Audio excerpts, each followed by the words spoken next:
Terima kasih Cikgu Zulkifli kerana berkorban mengajar anak-anak orang asli kerana mereka juga warga negara yang perlu mendapat pendidikan yang sebaiknya.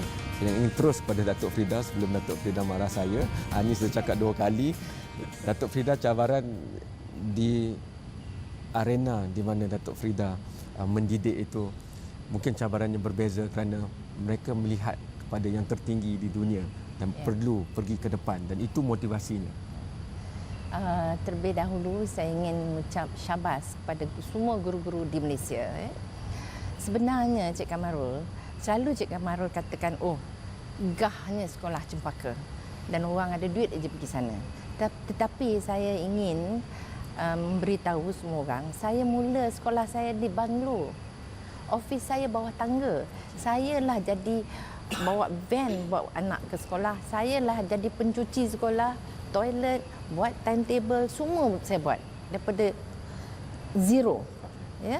Jadi sebelum jadi yang kata Cik Kamarul ni gahnya Cempaka ni, kita daripada satu tunas. Then just now ada cakap pakai scaffolding, cakap pasal sekolah luar bandar. Ya. Sebenarnya pendidikan bukanlah hanya tertumpu kepada Kementerian Pelajaran saja. The role of education. Parents play a big role. But I think other ministries must also come in. Sebenarnya macam family and women's development. Sebab saya baru-baru ni pergi ke banyak sekolah luar bandar. Kita selalu kata, oh, budak tak suka sekolah, lembab ke. Sebenarnya Cik Kamarul, they don't go to school not because they don't like to go to school. They have no money to go to school. Jadi poverty is a big problem. Macam you talk about property, you say location.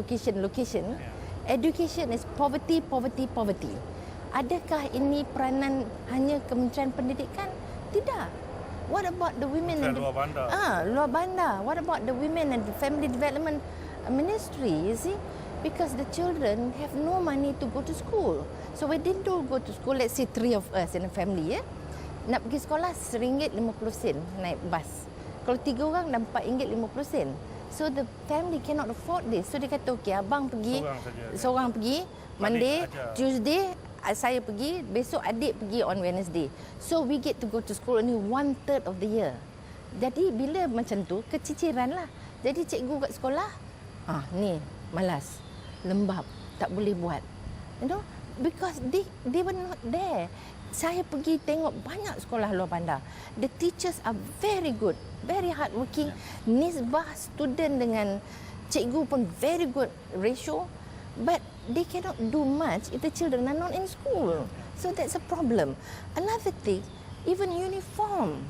Tak ada uniform. Jadi share pula abang dengan adik. Jadi sebenarnya patutlah kalau saya lah guru besar kat sekolah tu, tak payahlah pakai uniform. Pakailah apa yang ada, datang sekolah. Yang lebih penting dia datang Dia belajar. datang untuk belajar. Jadi we talk about this year's tema. Yang katakan creativity and innovation. So we have to think about what is creativity and what is innovation. Creativity is looking at a lot of things, you know, to bring about critical thinking, to bring about the keinginan untuk belajar, to be curious, driven. Itu adalah creativity. So they get lots of ideas how to solve lots of problems. Then comes the innovation, because then if you have ideas and you cannot implement into a product or to solve a problem, then it stops there. So then we have to teach children the Socratic method of asking questions. Scaffolding you mentioned just now, good, yes, but I would like my scaffolding to be flexible, where children must take risk. You know, they must be the risk takers in learning, in failing, in learning from failures. To be brave, to be confident about themselves, about their own weaknesses, about their own strengths, you know. So I think I feel so sad for the students yang luar bandar ni. They are not in school because they don't have the money and the means to go to school. So Ministry of Transport comes in, you see, and then Ministry of Health also must come in, because I see the children ni go to school makan nasi lemak. Cik Kamarul, kalau kita pagi-pagi makan nasi lemak, kita pun lesu lah kan. So there is, what do they eat? Do they even eat? And when they come to school, they are given nasi lemak kosong. That's not good enough for the children. Maybe they might even have worms. I don't know. Because I remember when I was in the kampung school last time, during the British time, we were given milk. Yep. Milk powder. Milk powder, we were given deworming programs. Why? Because when you have worms and you are not healthy, your mind is not working. So these are basic things that the children go through. Not only orang asli, not only di Sabah Sarawak ke, di sini juga. So I think all the ministries must work together and have one center, concerted effort towards education, menjana yang kata tadi mencetus kreativiti, menjana inovasi ni for the nation, for the people, you see. So semua sekali, betul tak? Yeah, And then I agree. and companies also. Companies must come in to sponsor certain programs, Yes, we Cempaka, we've done so many things, But of course, I'm an edupreneur, okay? But we need funds. So why can't companies join with us to do certain things in the schools, to bring about yang kata-kata tema creativity and innovation. This must be ongoing all the time. I think I would like to congratulate the ministry for looking at this, because now 21st century we talk about technology, we talk about so many things, right? And we still have basic problems where children cannot get access to education simply because they have no money to go to school. So there are many things that all of us must work together. Of course, parents. Saya ada tunjuk gambar kartun di mana cikgu dulu-dulu ibu bapa kata apa, Kamarul pergi sekolah asalkan jangan butakan ni, jangan patah kaki, patah tangan, buatlah apa, ajarlah dia. Jadi Kamarul pun jadi macam ni sekarang. Tapi sekarang ni some parents datang marah-marah. Kenapa cubit anak saya? Cubit anak saya. Mengapa ini? Mengapa ambil handphone anak saya? Dan sebagainya. So parents also must understand the policy of the school. Must also be satu one track sama dengan sekolah. Get onto the same train. What the policy of the school, encourage the children, do homework at home, must make sure the children do their homework, don't spend time on useless activities dan sebagainya, so that they are together with the school with the same mission and the same vision. Get onto the same train, otherwise get off at the next station. Saya belajar strategi dengan Anis sebenarnya. Sebab tu saya bermula dengan sekolah yang gah tu kerana saya tahu Datuk akan masukkan nilai bermula daripada bawah, dan saya nak masukkan aspek itu kerana mungkin untuk menanam sifat-sifat keusahawanan. Kerana kita bukan hanya nak murid-murid semua menjadi pekerja. Untuk pergi ke tahap seterusnya, kita perlukan mereka juga mencari risiko menjadi usahawan, dan mungkin hanya seorang usahawan yang betul-betul boleh menyemai aspirasi keusahawanan itu. Tetapi sama ada semua ini akan dipikirkan dan disentuh dalam ucapan Menteri sebentar lagi. Mungkin saya nak tengok sama ada rakan saya, saudara Wan di PWTC bersedia, mungkin boleh memberikan sedikit gambaran tentang apa yang sedang berlaku di sana.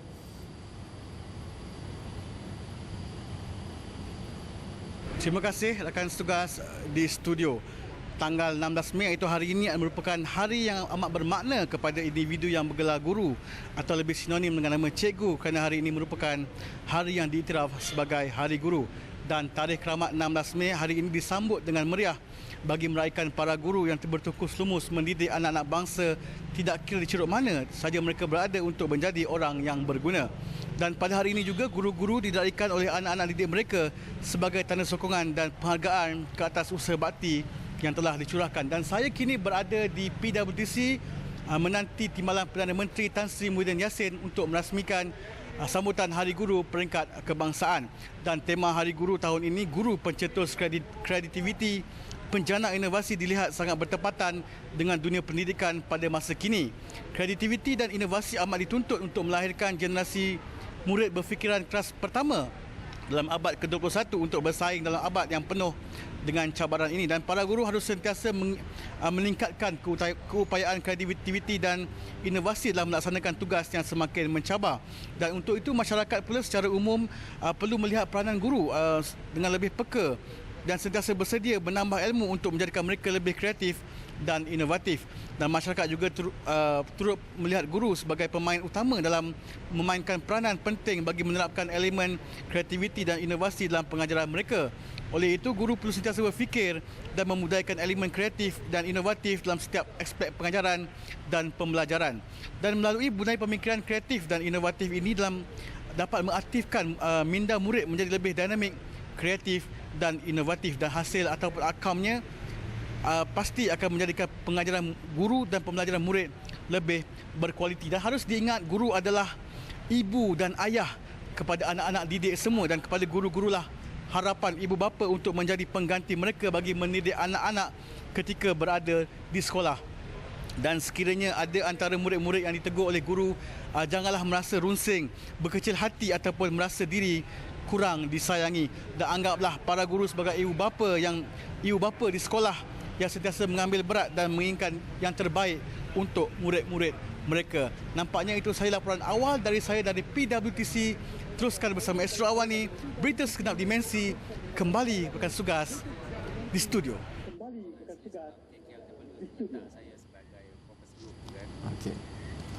Terima kasih Saudara Wan telah memberikan kita sikit sebanyak apa yang sedang berlaku di Pusat Dagangan Dunia Putera. Beribu-ribu pendidik berada di Pusat Dagangan Dunia Putera kerana sebentar lagi sambutan rasmi Hari Guru Kebangsaan akan dilakukan. Saya perlu pergi waktu rehat sekali lagi. Apabila kembali nanti, Saudara Anis ada perkara yang nak dikatakan, susah orang pergi Maktab Tentera Diraja ni, dia banyak strategi dia. Saya juga nak pergi pada Saudara Kumar, dia mendengar saja tapi dia banyak benda nak dikatakan juga, dan itu kita bincangkan selepas ini.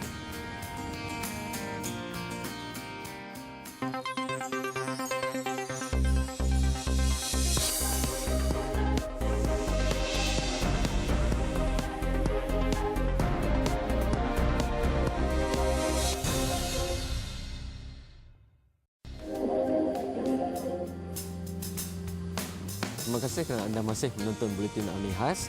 Hashtagkan saja MyGuru, hashtag MyGuru, dan anda boleh beri komen, beri penghargaan, apa jua tentang guru hari ini. Dan Datuk Frida baru tunjukkan kepada saya bahawa hashtag itu ataupun MyGuru ataupun komen tentang komen yang sedang diberikan di sini pun dah masuk oleh warga-warga Cempaka atau yang bekas anak-anak murid Cempaka dan sebagainya.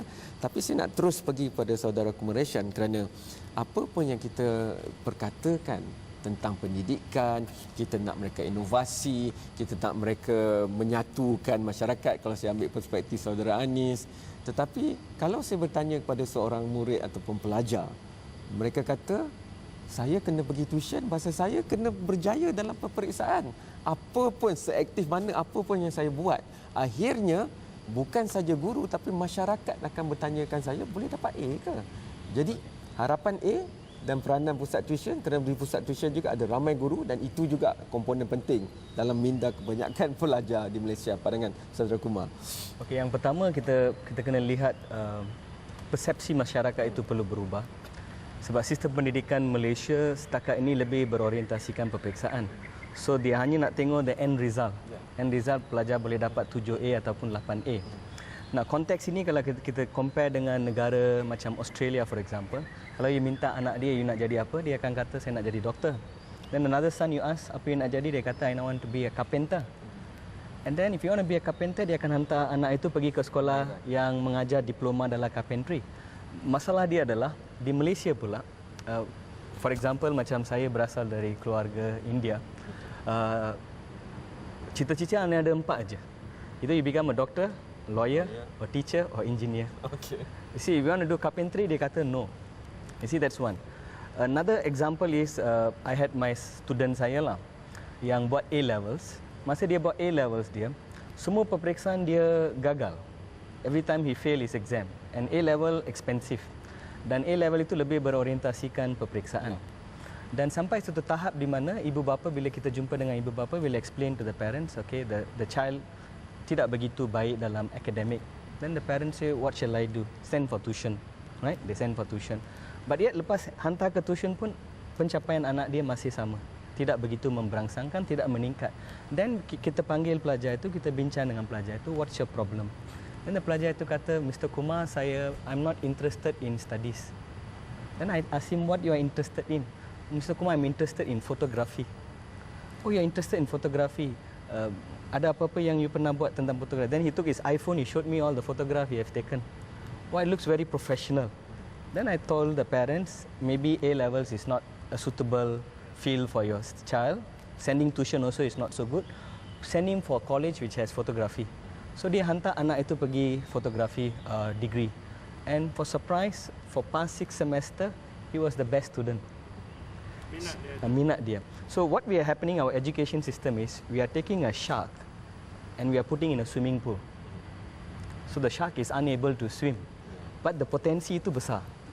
So what we need to do is that first of all, kalau kita nak creativity itu, we have to see what is the child's ability first. Then only we can generate the creativity in them. So before identifying the child's ability, no point also sending the child for tuition. This is what I always tell the parents. If you think your child is not academically good, kena hantar kepada alternatif yang lain. Satu, kena kenal pasti minat pelajar itu sendiri. This is where the teacher failed to do. And secondly, teachers has failed to understand you are handling Gen Y sekarang, Generation Y, yang technology savvy dan sebagainya. So what will happen is that bila kita mengajar secara conventional, traditional, using board dan sebagainya, it's not going to attract the student to belajar. First of all, before they become creative, we have to instill motivation to learn. You see, so that is why ahli falsafah Greek Socrates kata, you cannot teach anyone, but you can make people to think. That is how the education philosophy must be. So kalau cikgu ubah persepsi guru itu dan lihat pelajar sebagai satu individu, if I see my student dalam kelas ini, assuming dalam kelas saya ada Mike Tyson, Michael Schumacher, Michael Jackson, Albert Einstein, these are my students, and I'm teaching maths. Bila saya ajar maths, of course Albert Einstein will grab it better compared to Michael Jackson. So for me, as a good tuition center also, we have to address the issue of differences dalam student ability, and then from there we try to help them to enhance their creativity. Yeah. Saya nak pergi rehat, tapi boleh? Sikit boleh? Sikit aja. Okay, but actually I think children must be exposed to all possibilities. Mr. Kumar, you cannot survive if we don't put a lot of importance on examination. I think examination is also important because it develops certain part of your brain. We have to balance everything. Now, before a child can find out what he's good at, what he's interested in, and how, yes, they must be exposed to as many things, all possibilities, that nothing is impossible. Like you mentioned just now, photography or even Schumacher or Michael Jackson. These are disciplines that needs really strict steps, you know, there is a discipline, there's a science to it. Main bola also, bukan kata, oh tak boleh belajar, pergi main bola. No, you have to be smart. To play golf, you have to be smart. You must know strategy, you must do everything. So, therefore then, you must expose children to everything. Macam mana Cik Kamarul tadi buat gymnastics, right? She learns a lot more than just tumbling on the floor. She learns about discipline, commitment, responsibility, teamwork. These are important skills that the children will learn while, your daughter will learn while she's tumbling on the floor, you know. That we must recognize. Kita ke rehat, tapi apabila kembali nanti, saya nak ambil perspektif guru di sini. Macam-macam yang diharapkan daripada saya. Saya nak kena kenal Michael Jackson sebelum dia jadi Michael Jackson. Saya nak kena letak Michael Jackson, tapi pengajaran itu saya perlu letak di tengah pendekatan kesederhanaan untuk orang nak jadi Socrates pun akan berasa tertarik. Are we asking too much from the teachers? Kalau tidak, bagaimana caranya? Kerana kalau ada 40 orang dalam kelas, saya ada masa 45 minit, saya ada sukatan yang saya perlu habiskan, dan sekarang saya ada 6 tahap kemahiran, band 1, 2, 3, 4, 5, 6. Bolehkah saya buat semua ini dalam satu waktu? pelajaran. Dan itulah persoalannya kerana mungkin pagi tadi ada banjir kilat di Kuala Lumpur dan saya nak sampai ke sekolah pun susah. Dan saya risaukan rumah saya yang mungkin berada di kawasan yang juga mengalami banjir kilat dan anak saya perlu saya ambil untuk pulang. Guru juga insan biasa. Mari kita fikirkan pada perspektif guru bagaimana mereka nak laksanakan mencetus kreativiti dan menjana inovasi ini. Selepas ini.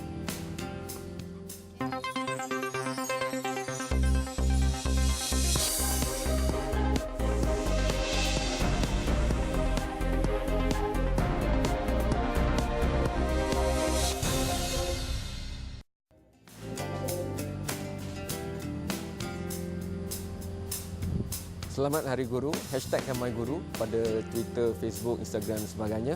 Tapi saya nak kongsi rahsia. Semalam saya ada bercakap dengan penerbit saya, KK, saya kata, Datuk Frida ni kalau dia ada, kalau pagi ni jam ke atau sebarang arah melintang saya tak sampai pun tak apa. Datuk Frida boleh kendalikan diskusi ni.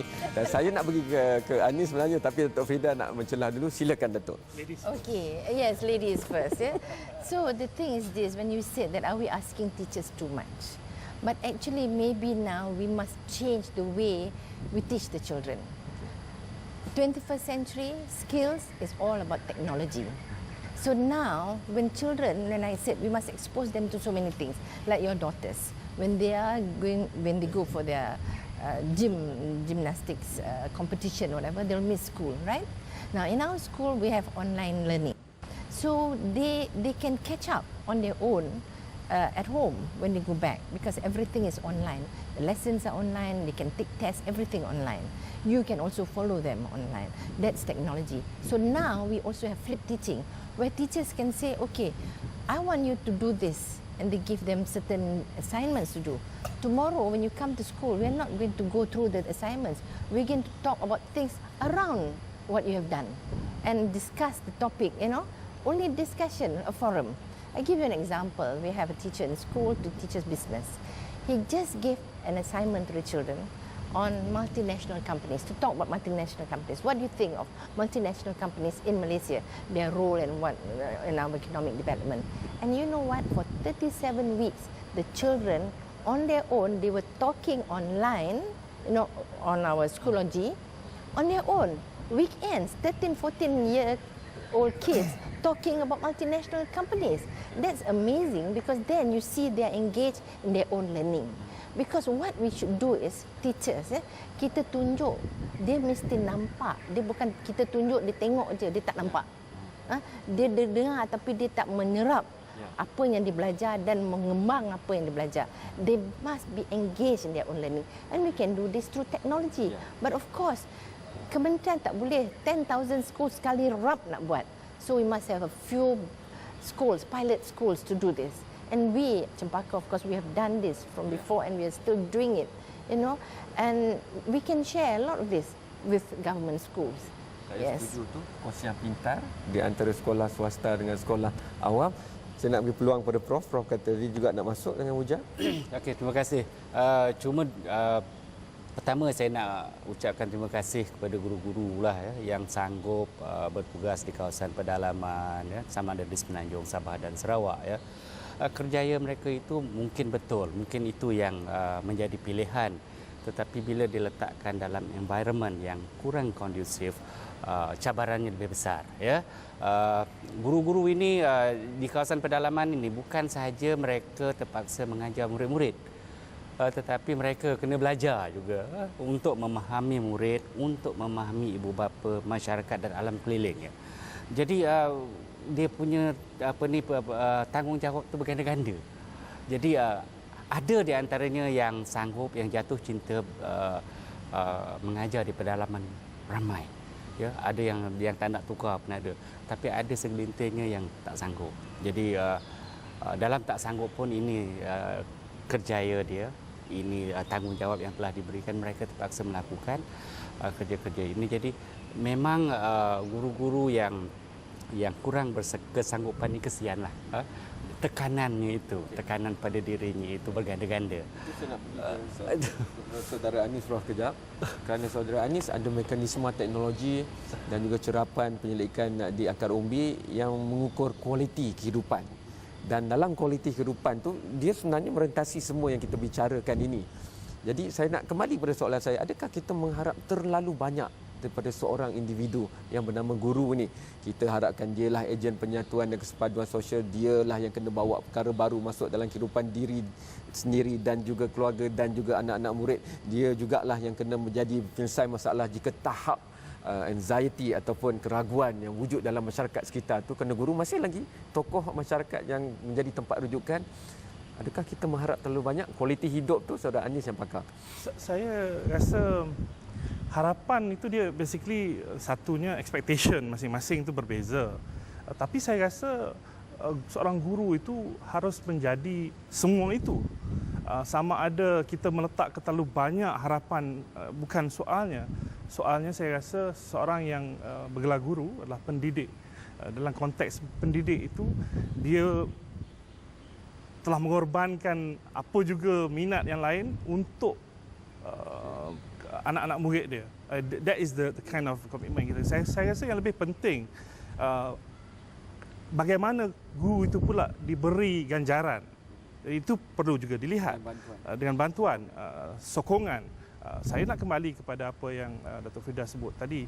Maknanya bila kita bercakap tentang pendidikan, bukan hanya Kementerian Pendidikan saja yang bertanggungjawab. Bila kita cakap balik soal guru, maknanya guru itu, cuba bayangkan kalau seorang guru itu dia tahu dia boleh dapat bantuan daripada jabatan-jabatan lain dalam nak membantu dia mengajar. Sebenarnya senang kita bercakap tentang perkhidmatan awam di sini. Betul. Yang ada undang-undang, protokol, mesti kena lalu ketua jabatan. Jadi kalau kita perlu fikir semula cara kita mendidik, pada saya bukan hanya guru tu nak ubah, semuanya. Jabatan-jabatan lain juga harus ubah fikiran mereka. Protokol yang kadangnya dalam keadaan sekarang, macam Cik Kumar kata, kita nak mendidik generasi Y. Tapi kalau kita masih berfikiran secara tradisi, you kena panggil saya Datuk, you kena panggil tunggu saya ini dan sebagainya, beratur di luar sana, ada masalah. Salutation, kita bila nak berucap saja, kadang setengah jam tu salutation, yang bahagia, yang berusaha, ucapan tak ke mana. Saya rasa benda-benda ini perlu kita fikir semula. Tapi saya nak poin saya yang sebenarnya, kita kena melihat pendidikan ini adalah teras penting pada pembangunan negara bangsa. Jadi kalau kerajaan, pemerintah melihat ini penting, makanya mesyuarat kabinet itu saya bayangkan nak selesaikan masalah asas. Kemiskinan tak akan menentukan orang tu keluar that vicious cycle that dia dah duduk. Jadi kita nak provide that aid yang membantu anak tu supaya dia ada makan pagi dia yang cukup, pakai, kalau tak perlu pakai baju sekolah, tak apalah. Disiplin bukan hanya dengan pakai uniform. Saya pergi ke sekolah yang beruniform, tapi saya rasa ada ketikanya waktu saya tak pakai uniform tu, saya rasa saya lebih disiplin. Sebabnya saya tahu saya bukan dalam keadaan yang dilihat. Maknanya integriti dan diri saya, komitmen saya tu sebab ada dalam hati saya. Saya buat benda bukan sebab saya hanya orang dilihat sebab saya pakai uniform. Itu nak kita bina. Tapi guru juga saya rasa to compensate them dengan baik. Cara kita, bagaimana kita mengukur kejayaan seorang guru? Adakah guru tu melahirkan anak murid semua yang dapat straight A saja baru guru tu baik? Kenapa tidak kita lihat indeks-indeks yang ada di luar sana baik kepada kualiti hidup? Kalau maknanya crime rate tu turun, tak bolehkah kita beri ganjaran pada guru, sebab guru tu mendidik akhlak mulia pada anak murid dan dia punya impaknya adalah kurang crime. Dan di situ saya Kamarul, saya rasa ini sangat penting. Saya rasa sebab tu saya mula tadi saya kata banyak masalah dalam negara, sama ada korupsi, sama ada unity, sama ada masalah sosial, boleh kita selesaikan kalau di sekolah kita terapkan nilai-nilai murni, kita didik anak-anak kita dengan penuh komitmen bahawa mereka lah generasi pemimpin akan datang. Amin kepada itu, kerana sekarang bacaan doa sedang berlangsung di PWGC. Saya tahu Datuk nak masuk. Sekejap lagi kita pergi PWGC. Saya nak kembali kepada Saudara Kumar kerana anak-anak saya kehilangan guru yang mereka sayangi. Pergi ke kumpulan cempaka, pergi ke pusat tuition. Jadi nampak gayanya guru yang hebat, yang merasakan ekosistem yang membantu mereka, lebih melihat kepada kumpulan sekolah cempaka dan kepada pusat-pusat tuition, kerana mereka mungkin merasakan di situ mereka mempunyai lebih ruang atau bagaimana? Okey, lazimnya kalau kita ambil perbandingan lah, sekolah kerajaan, lepas tu sekolah swasta, lepas tu tuition. Tuition lebih macam supplementary. kita ada makanan, lepas tu kita ambil vitamin C, multivitamin, semua itu suplemen. So kalau kita tengok di ruang tamu kita pun kita ada aircon, lepas tu kita ada kipas. So we on the aircon and then we on the kipas. Kipas is to regulate the aircon. Okay. So sama di sekolah, I will see the teacher as an aircon and the tuition teacher as a kipas, who just regulate the education, who support. So it has to be a apa orang kata partnership between the school teacher as well as the tuition teacher. But the only problem kita ada adalah the differences between teacher tuition dengan sekolah. Tuition they don't have this admin work to do. Yeah. So dia punya primary focus adalah mengajar subjek. And our primary focus education is end of the day dia nak tengok result A, B atau C. Whereas in school they have lots of admin work. So at the same time dia kena ajar. So challenge of a teacher di sekolah lebih tinggi berbanding dengan the challenges faced by the tuition Murid-murid teacher. yang saya temui berkata bahawa walaupun mereka tak sedar kerana saya seorang ahli komunikasi, maka saya menarik keluar maklumat itu. Okay. Mereka lebih rapat dengan guru-guru di pusat tuition misalnya. Sedangkan lebih banyak masa bersama dengan guru-guru di sekolah. Tapi seolah-olah mereka memberikan yang terbaik, lebih rileks, santai dan lebih berkongsi bersama dengan guru-guru pusat tuition. Okay, another problem is about tuition center. Dia lebih it's a business. So bila business, the focus is your customer. Yeah. So dia kena betul-betul jaga customer dia so that they'll come more for tuition lah. So that is one advantage of tuition. And secondly, as I say, guru sekolah biasanya terlalu banyak apa kerja-kerja admin dan sebagainya.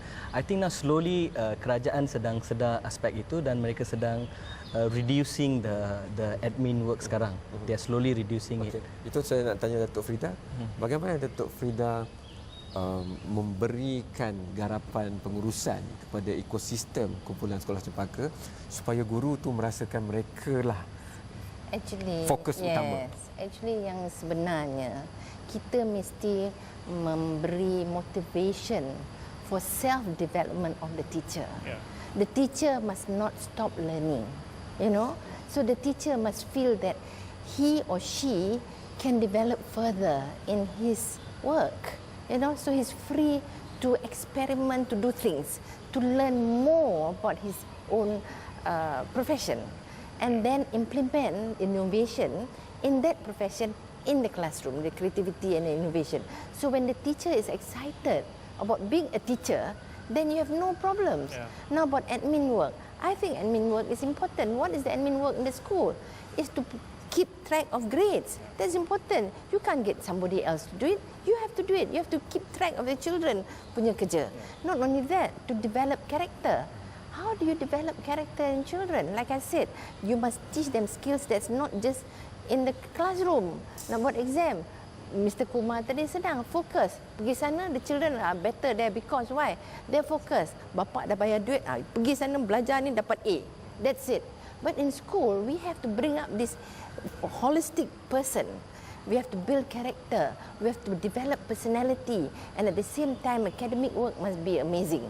So we have to do left, right, brain, and the whole brain must work. Everything must work, the 5 senses. And if a child can find a 6th sense, oh, that's magical, you know. But before all that, the teachers must do that first. Like for instance, very simple, reading. Okay, in school we teach the children to read, but what is important is how to teach the children to love to read. That's more important. We teach them to read, yes, but do they have a reading habit at home? Do they have a reading habit in the school when they wait for their car or wait for whatever lah kat sekolah? Do they take a book to read? The type of books that we recommend to the children. Like for instance, you cannot recommend the same books that you recommend to girls and to the boys. Different. You should recommend different kind of books. You must have a book club maybe, you know. You must, like for me, I actually do tell the children what I've read, what I read about, and That's not going to happen if the teachers don't read. Yes, that's not going to happen if the teachers themselves are not excited about reading. They themselves don't have a reading habit. This, I think, is a problem not with teachers alone. I think it's with Malaysians. Malaysians, we don't have that tradition, you know, where we read to our children from young. Orang putih semua baca sebelum tidur, baca buku, you know, and that sort of thing. You know, I did this with my kids. But we need to do this. All families in Malaysia must have a reading habit. You know, and now you like me, I don't only read, I listen to audible books like in the car. Kadang pening kepala baca buku, so I listen to books and I encourage the children to do this. So that the idea of learning, the idea of being curious about the world starts in school with the teachers and the families at home. Otherwise, it's not going to happen. Saya terbalikkan diskusi ini sekarang kerana kalau minggu ini ada filem Spider-Man, maka filem Spider-Man itu akan mendominasi kebanyakan minda anak-anak muda ni, murid-murid ini.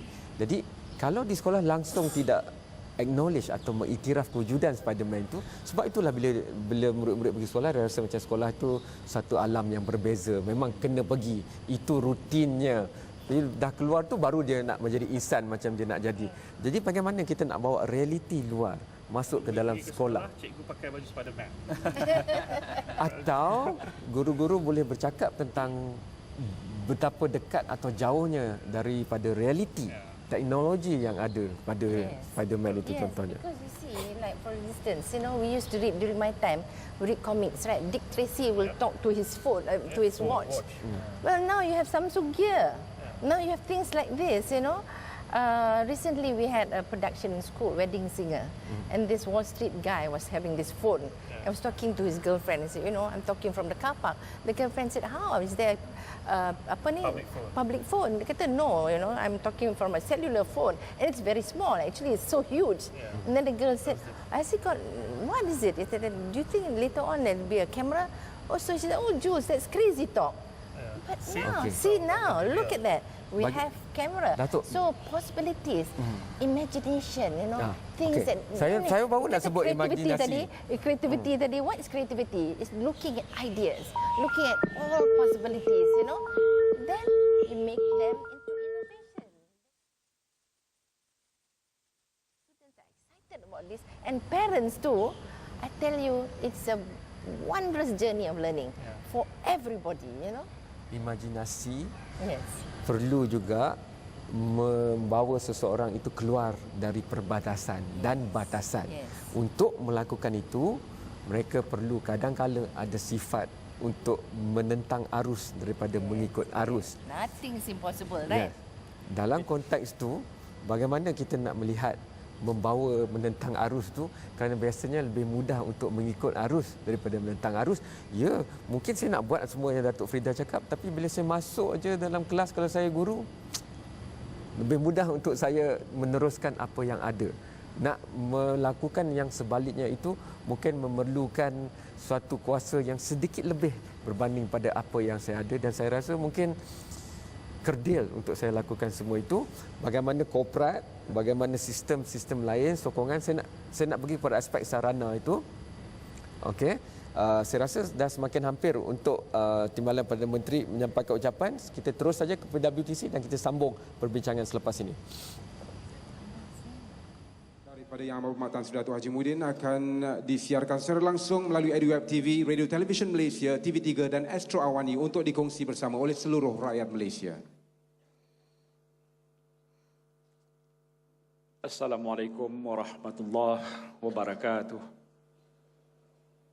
Bismillahirrahmanirrahim. Alhamdulillahirabbil alamin. Wassalatu wassalamu ala asyrafil anbiya'i wal mursalin wa ala alihi wa sahbihi ajmain. Yang Berhormat Datuk Seri Idris bin Yusof, Menteri Pendidikan 2, Yang Berhormat Datuk Mary Yap Ain Ching, Timbalan Menteri Pendidikan 1, Yang Berhormat Tuan P. Kamalan Nathan, Timbalan Menteri Pendidikan 2, Yang berbahagia Datuk Dr. Madinah binti Muhammad, Ketua Setiausaha Kementerian Pendidikan Malaysia, Yang berbahagia Datuk Seri Engineer Dr. Zaini bin Ujang, Ketua Setiausaha 2 Kementerian Pendidikan Malaysia, Yang berbahagia Datuk Dr. Khair bin Muhammad Yusof, Ketua Pengarah Pelajaran Malaysia dan Datin. Yang bahagia Datuk Mokhlis Jaafar, Ketua Pengarah Jabatan Politeknik Kementerian Pendidikan Malaysia. Yang bahagia Datuk Mazlan Muhammad, Pengurusi Jawatan Kuasa Sambutan Hari Guru Peringkat Kebangsaan. Timbalan-timbalan Ketua Setiausaha dan timbalan-timbalan Ketua Pengarah. Presiden dan Kesatuan dan Kongres Guru se-Malaysia, Yang Berusaha Tuan Haji Abdullah bin Mat Yunus, Pengarah Jabatan Pendidikan Wilayah Persekutuan Kuala Lumpur, Rektor Institut Pendidikan Guru Malaysia, Ketua-Ketua Bahagian, Tan Sri, Datuk-Datuk, Def jemputan, tuan-tuan dan puan-puan, para pendidik, guru-guru yang saya hormati sekalian.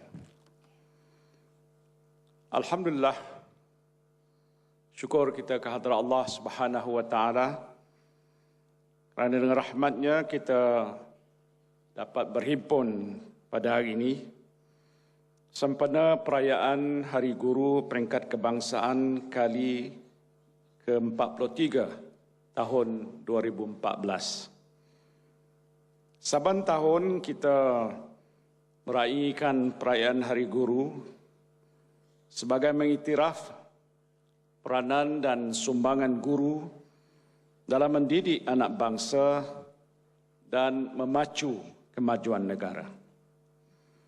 Sempena hari yang amat bermakna ini, saya ingin merakamkan ucapan segunung kasih dan setulus penghargaan kepada semua guru di seluruh pelosok negara atas segala jasa, bakti dan sumbangan anda semua.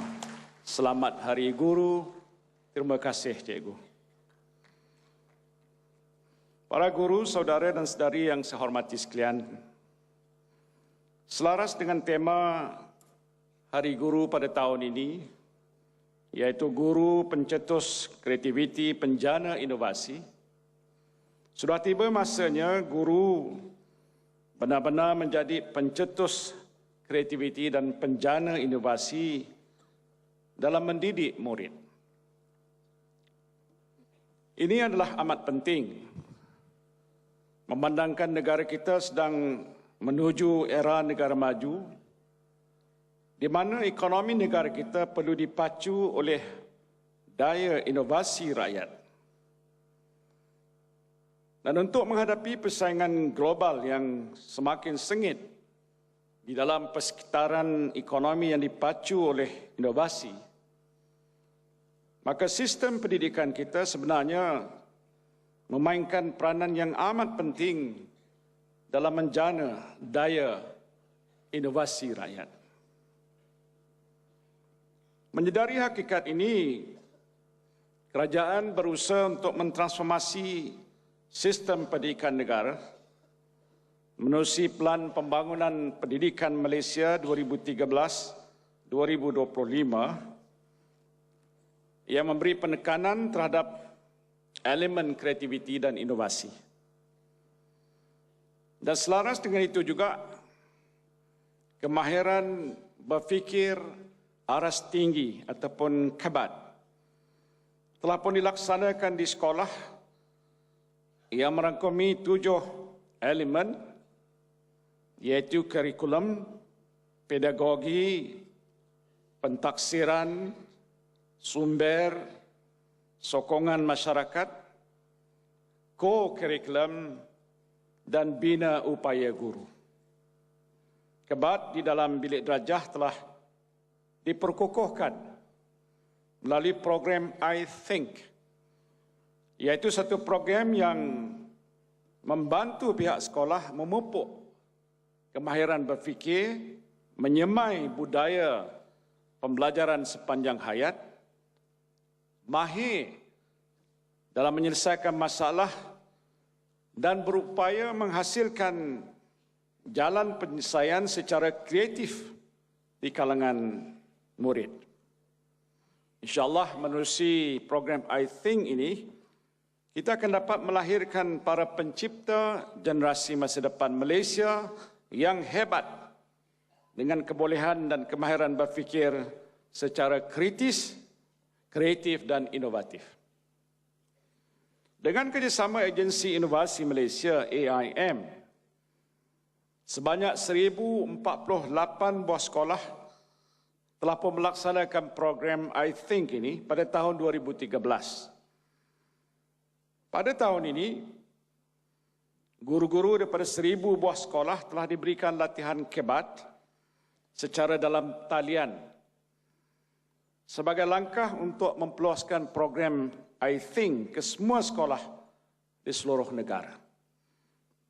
Pembudayaan kebat turut juga dilaksanakan di Institut Pendidikan Guru ataupun IPG melalui kursus untuk guru pelatih dan pensyarah. Bagi menggalakkan pembudayaan inovasi dalam kalangan warga pendidik, Kementerian Pendidikan sentiasa memberikan penghargaan dan juga pengiktirafan kepada projek-projek inovasi guru melalui pertandingan anugerah guru inovatif peringkat kebangsaan yang dilaksanakan sejak tahun 2002. Antaranya projek Smart Kiosk, contohnya oleh Cikgu Muhammad Saleh Halim bin Muhammad Soki dari Sekolah Kebangsaan Parit Serong, Tanjung Karang, Selangor, yang dihasilkan daripada bahan terbuang yang terdapat di persekitaran sekolah. Cikgu Teh Tik Seng dari SMK Sacred Heart, Sibu, Sarawak, yang telah pun menghasilkan inovasi matematik EZ Draw, iaitu satu kaedah penyelesaian masalah bagi meningkatkan prestasi murid dalam matematik. Cikgu Vimala, anak perempuan Muniandi daripada SJKT Subramania Bharati, Gelogo, Pulau Pinang, menghasilkan courseware kesusastraan bahasa Tamil untuk sekolah jenis kebangsaan Tamil. Tahniah pada mereka-mereka yang kita sebutkan tadi sebagai contoh. Produk inovasi berkaitan disiplin juga turut dihasilkan untuk meningkatkan pengurusan disiplin di sekolah. Pada tahun 2013, SMK Agama Putrajaya telah menghasilkan X×2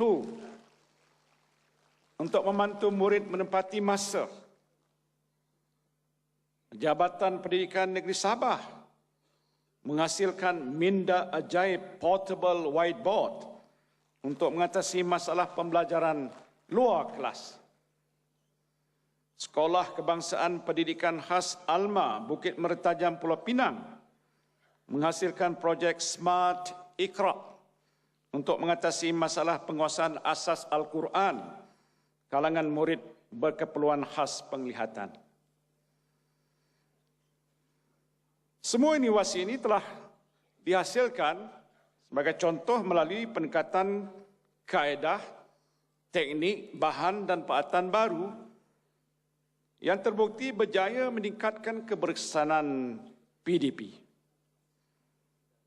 Semoga kejayaan guru-guru yang saya sebutkan tadi dapat merangsang guru-guru lain untuk terus meningkatkan usaha untuk mencari idea baru yang lebih kreatif dan inovatif ke arah meningkatkan kualiti pendidikan di negara kita. Para guru hadirin yang saya hormati sekalian, sememangnya menjadi guru di masa ini tidaklah semudah yang disangka. Tugas dan tanggungjawab besar yang terletak di atas bahu para guru menuntut komitmen yang tinggi, khususnya dalam menghadapi persaingan global yang menuntut perubahan dinamik dalam sistem pendidikan kita.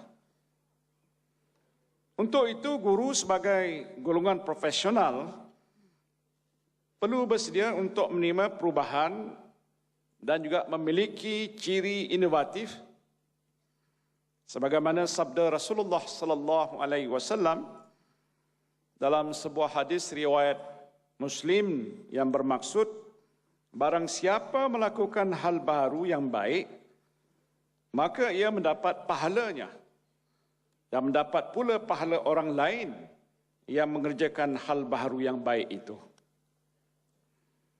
Guru juga perlu sentiasa menambah nilai intelektualnya kerana guru merupakan ejen perubahan dalam menghasilkan modal insan yang diperlukan oleh negara kita. Dengan izin, great teachers groom the students to become leaders. Ordinary teachers direct us along the right path, but great teachers inspire us to seek our own path, and they encourage us to discover our talents. Peningkatan profesionalisme dan kualiti guru harus diutamakan untuk mencapai matlamat Plan Pembangunan Pendidikan Malaysia. Dan untuk tujuan ini, Kementerian akan memantapkan latihan guru di IPG, khusus-khusus dalam program pendidikan guru turut memberikan penekanan terhadap penerapan unsur-unsur kreativiti dan inovasi dalam latihan perguruan, merangkumi program persediaan ijazah sarjana muda pengurusan ataupun perguruan, program ijazah sarjana muda perguruan, dan program diploma perguruan lepas ijazah. Elemen inovasi turut diberikan tumpuan melalui aktiviti PDP merangkumi pembentangan projek, pembinaan sumber PDP, pertandingan inovasi bagi pendidikan lestari dan pembelajaran atas talian. Pembudayaan inovasi di IPG juga dimantapkan dengan penganjuran program inovasi di peringkat IPGM dan IPG Campus. Selain itu, dalam usaha kita untuk memertabatkan profesion keguruan, Kementerian telah menggabungkan skim penghematan pegawai penghematan pendidikan siswazah dan pegawai penghematan pendidikan lepasan diploma ke dalam satu skim yang bersepadu, itu pegawai penghematan pendidikan berkuat kuasa pada 1 Januari 2014. Pada tahun ini dianggarkan 5,000 orang pegawai penghematan pendidikan grade DG29, DG32, DG34 dan DG38 akan dinaikkan pangkat ke grade DG42.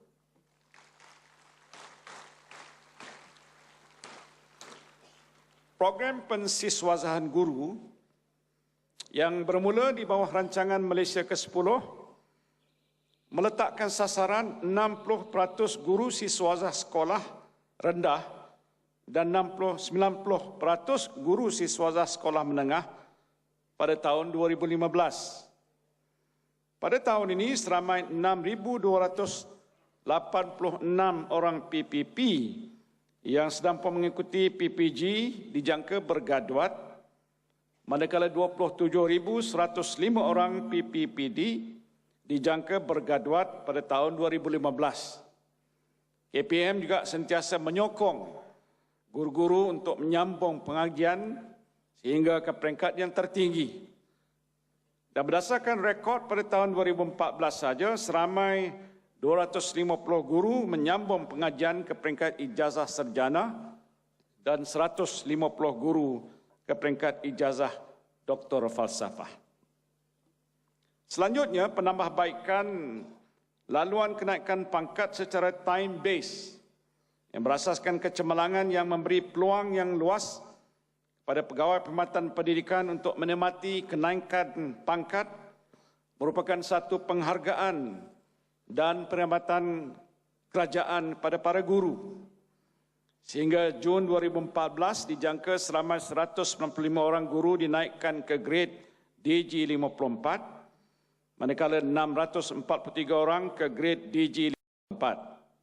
Dan bagi guru bukan siswazah pula, Seramai 354 orang dinaikkan ke grade DGA 38, manakala 11,314 orang dinaikkan ke grade DGA 34 dan 4,091 orang ke grade DGA 32.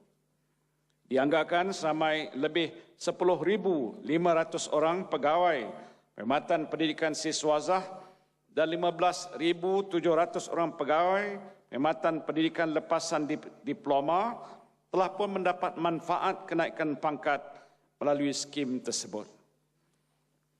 Dan bagi melaksanakan semua urusan kenaikan pangkat guru, kerajaan kita telah pun memperuntukkan sejumlah besar keuangan yang membuktikan kesungguhan kerajaan untuk memberikan pengiktirafan pada usaha para guru dalam membentuk modal insan yang berpersonaliti unggul. Justru saya berharap agar peluang kenaikan pangkat ini akan memberikan semangat dan dorongan pada semua guru untuk meningkatkan prestasi masing-masing. Saya juga telah mengumumkan penganugerahan tawaran baru guru besar kepada 566 buah sekolah rendah yang berjaya melonjakkan pencapaian sekolah masing-masing melepasi sasaran prestasi yang ditetapkan pada tahun 2013. Bilangan sekolah tersebut mewakili 7.31% daripada 7,746 sekolah rendah dan melepasi sasaran 6% yang ditetapkan oleh Kementerian Pendidikan Malaysia. Sebanyak 209 ataupun 36.9% adalah sekolah bandar, 302 iaitu 53.4% adalah sekolah luar bandar dan 55 iaitu 9.7% adalah sekolah pedalaman. Ini menunjukkan peningkatan yang berbanding pencapaian untuk tahun 2012 iaitu sebanyak 180 sekolah bandar dan 280 sekolah luar bandar telah menerima anugerah ini. Daripada keseluruhan penerima anugerah ini, 119 buah sekolah telah menerima anugerah ini sebanyak 4 kali berturut-turut. Sebanyak 23.1 juta telah diagih kepada hampir 22,063 orang warga sekolah yang terdiri pada guru besar, guru-guru serta anggota kumpulan pelaksana sebagai ganjaran kepada penganugerahan tersebut. Saya mengucapkan syabas dan tahniah pada pimpinan sekolah dan guru-guru yang telah menerima ganjaran tawaran baru pada tahun ini. Tahniah pada guru-guru. Saya berharap ganjaran ini akan dapat menyemarakkan lagi semangat guru dalam nak mengoptimumkan peranan untuk melahirkan anak didik yang boleh bersaing di peringkat global dan mempunyai keistimewaan tersendiri serta bersahsiah tinggi. Saudara dan saudari yang saya hormati sekalian, hasil bimbingan guru yang kreatif mampu menjana inovasi murid. Kita berbangga dengan pencapaian murid kita dalam pelbagai pertandingan seperti pertandingan inovasi kebangsaan dan Malaysian International Young Inventors Olympiad 2013 dengan muncul sebagai Johan dalam beberapa kategori. Di peringkat antarabangsa, murid kita melakar kejayaan dengan muncul Johan keseluruhan dalam World Robots Olympiad 2013 di Jakarta. Tahniah kepada mereka. Pingat emas dan markah penuh telah diraih oleh adik Yeo Zi Song dari SJKC Chong Tek, Malik Pulau Pinang dalam 16 Primary Mathematics World Contest di Hong Kong. Semasa the 64th Intel International Science and Engineering Fair di Phoenix, Arizona, Amerika Syarikat, adik Nur Liana Johari telah menerima Intel ISF 2013 Special Awards Organization berjumlah $5,000 daripada United Airlines Foundation. Syabas dan tahniah kepada anak kita ini. Sekolah Menengah Sains Hulu Selangor pula telah memenangi anugerah Best International Team Award dalam pertandingan National Final F1 di United Kingdom dan anugerah emas dalam Asia Pacific Conference of Young Scientists yang diadakan di Palembang, Indonesia. Sekolah Sri Putri Cyberjaya telah menyertai Festival Muzik Antarabangsa Australia SPWIN dan dianugerahkan Gold Award di Sydney, Australia. Manakala Sekolah Menengah Sains Tuanku Syed Putra telah memenangi tempat kedua anugerah khas United Airlines Foundation sempena dengan Intel International Science and Engineering Fair 2013 di Arizona, Amerika Syarikat. Sekolah Menengah Sains Selangor memperolehi anugerah emas dalam European Exhibition of Creativity and Innovation EuroInvent 2013 yang diadakan di Lasi, Romania. Tahniah dan syabas kita ucapkan pada semua warga pendidikan yang telah berusaha gigih untuk memastikan nama negara harum di peringkat antarabangsa. Dalam bidang sukan di peringkat antarabangsa pula, Malaysia melakar sejarah tersendiri apabila muncul juara keseluruhan kejohanan balapan dan padang sekolah Asia yang pertama dengan meraih 12 pingat emas, 14 pingat perak dan 10 pingat gangsa untuk mendahului 8 lagi negara yang bertanding. Pasukan Malaysia juga mencapai kejayaan cemerlang dalam tamasya sukan ASEAN Para Games Naypyidaw, Myanmar 2014 dengan memenangi 9 emas, 5 perak dan 2 gangsa. Saya juga amat berbangga dengan kejayaan guru kita yang meraih kejayaan cemerlang dalam tamasya sukan di peringkat antarabangsa. Saya ucapkan tahniah kepada Cikgu Muhammad Jironi Ridwan daripada Sekolah Sukan Tuanku Mahkota Ismail Johor yang telah memenangi 2 pingat emas dalam sukan C ke-27 di Naypyidaw, Myanmar dalam acara lomba lari 800 meter dan 1,500 meter. Pecut lagi, lari laju lagi cikgu. Saudara dan saudari yang saya hormati sekalian, sempena majlis yang penuh bermakna ini, saya ingin merakamkan ucapan setinggi-tinggi penghargaan dan tahniah pada para guru yang dinobatkan sebagai tokoh guru kebangsaan, tokoh kepimpinan pendidikan kebangsaan dan ikon guru pada tahun ini.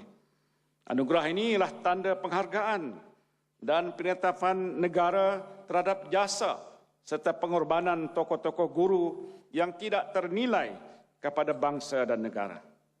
Justru sekali lagi saya mengucapkan jutaan terima kasih pada insan yang bergelar guru di mana jua anda berada. Biarkan ungkapan keramat guru atau cikgu tetap kekal meniti di bibir murid, ibu bapa dan masyarakat hingga ke akhir hayat seorang guru.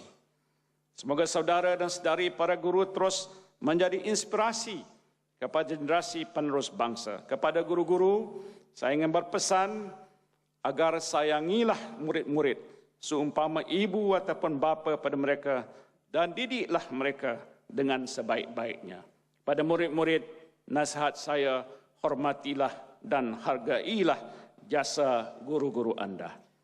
16 Mei sentiasa dinanti sambutan meriah penuh tradisi.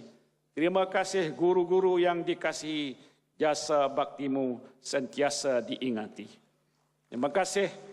Dengan lafaz Bismillahirrahmanirrahim, saya dengan sukacitanya merasmikan sambutan perayaan Hari Guru Peringkat Kebangsaan kali ke-43 tahun 2014. Selamat Hari Guru. Terima kasih cikgu. Wabillahi taufiq wal hidayah. Wassalamualaikum warahmatullahi wabarakatuh. Terima kasih Yang Amat Berhormat Tan Sri Datuk dan kami pohon Yang Amat Berhormat Tan Sri Datuk untuk terus berada di atas